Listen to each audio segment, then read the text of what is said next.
ಎಲ್ಲರಿಗೂ ವಚನಗಳು ವಿತ್ ಮುಗುಳುನಗೆ ಚಾನಲ್ಗೆ ಆತ್ಮೀಯವಾದ ಸ್ವಾಗತ. ಇಂದಿನ ವಿಡಿಯೋದಲ್ಲಿ ವಿಶ್ವವೇದಿಕೆಯಲ್ಲಿ ಶರಣ ಆದಯ್ಯನವರು ಅಂದರೆ ಅನುಭವ ಮಂಟಪದಲ್ಲಿ ಶರಣರಾದಂತಹ ಆದಯ್ಯನವರ ಕೆಲವು ವಚನಗಳನ್ನು ನಾವು ನೋಡೋಣ.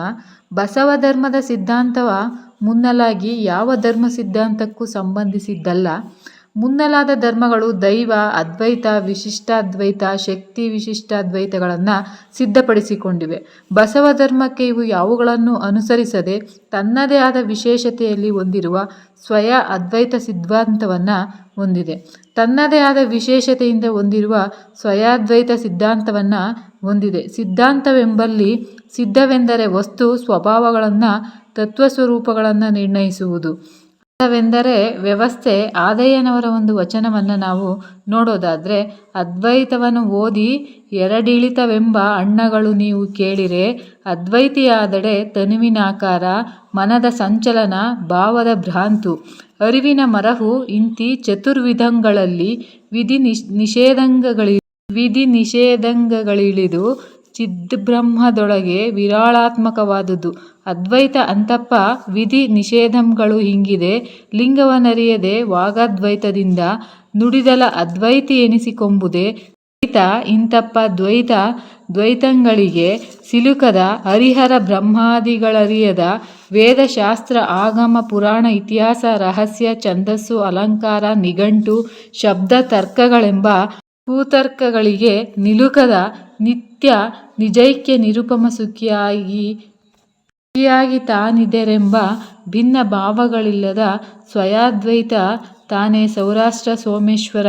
ಇದು ಶರಣ ಆದಯ್ಯನವರ ವಚನ. ಆದಯ್ಯ ಶರಣರು ಮೂಲತಃ ಸೌರಾಷ್ಟ್ರದವರು.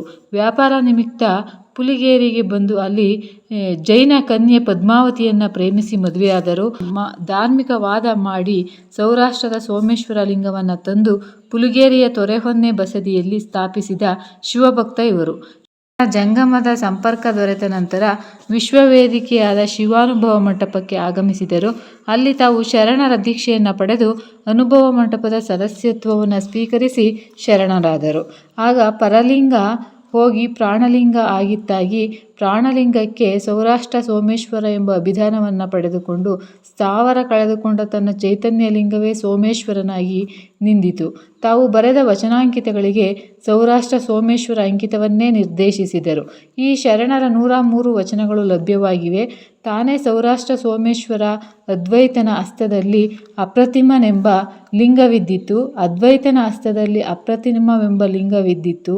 ಅಖಂಡಿತವೆಂಬ ಪೂಜೆ ಆಗಿತ್ತು. ಅನಾಕುಳವೆಂಬ ಭಕ್ತಿ ದೊರೆಗೊಂಡು ಸೌರಾಷ್ಟ್ರ ಸೋಮೇಶ್ವರ ಲಿಂಗದಲ್ಲಿ ಅಭಿನ್ನವಾಗಿತ್ತು. ಪ್ರಾಣಲಿಂಗಕ್ಕೆ ಸೌರಾಷ್ಟ್ರ ಸೋಮೇಶ್ವರ ಎಂಬ ಅಭಿಧಾನವನ್ನು ಪಡೆದಿತ್ತು. ಸ್ಥಾವರವನ್ನು ಕಳೆದುಕೊಂಡ ತನ್ನ ಚೈತನ್ಯ ಲಿಂಗವೇ ಸೋಮೇಶ್ವರನಾಗಿ ನಿಂದಿತು. ತಾವು ಬರೆದ ವಚನಾಂಕಿತಗಳಿಗೆ ಸೌರಾಷ್ಟ್ರ ಸೋಮೇಶ್ವರ ಅಂಕಿತವನ್ನೇ ನಿರ್ದೇಶಿಸಿದರು. ಈ ಶರಣರ ಸುಮಾರು 103 ವಚನಗಳು ಲಭ್ಯವಾಗಿವೆ.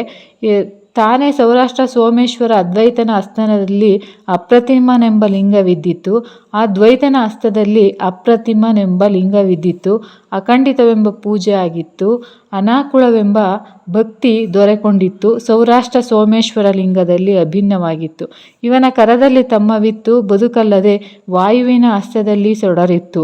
ಬೆಳಗಬಲ್ಲದೆ ಉರಿಯ ಮುಖದಲ್ಲಿ ಕರ್ಪೂರವಿದ್ದು ಜೀವಿಸಬಲ್ಲದೆ. ಸೌರಾಷ್ಟ್ರ ಸೋಮೇಶ್ವರನ ಶರಣರು ಮುಂದಣ ಕರ್ಣ ಮತನ ಇಂದ್ರಿಯ ದಿಚ್ಛೆಯ ತನುಗುಣ ಮನಗುಣ ಪ್ರಾಣಗುಣಾದಿಗಳ ಬಲ್ಲವೇ. ಆದಯ್ಯನವರು ಮೊದಲು ವೀರಶೈವರಾಗಿದ್ದು ಜೈನ ಕನ್ಯೆಯನ್ನು ವಿವಾಹವಾಗಿದ್ದು ಜೈನರೊಡನೆ ಹೋರಾಟ ಮಾಡಿ ಬಸದಿಯಲ್ಲಿ ಸೌರಾಷ್ಟ್ರ ಸೋಮೇಶ್ವರ ಲಿಂಗವನ್ನು ಸ್ಥಾಪನೆ ಮಾಡಿದರು. ಬಸವ ಧರ್ಮ ಸ್ವೀಕರಿಸಿದ ನಂತರ ಸ್ಥಾವರಾದಿಗಳನ್ನು ದೊರೆಸಿ ತಮ್ಮ ಇಷ್ಟಲಿಂಗವನ್ನೇ ಪ್ರಾಣ ಸ್ವರೂಪವಾದ ಚೈತನ್ಯಯುಕ್ತ ಸೌರಾಷ್ಟ್ರ ಸೋಮೇಶ್ವರನೆಂದು ಲಿಂಗಾಂಗ ಸಾಮರಸ್ಯವನ್ನು ಹೊಂದಿ ಶರಣರಾದರು. ಧನ್ಯವಾದಗಳು.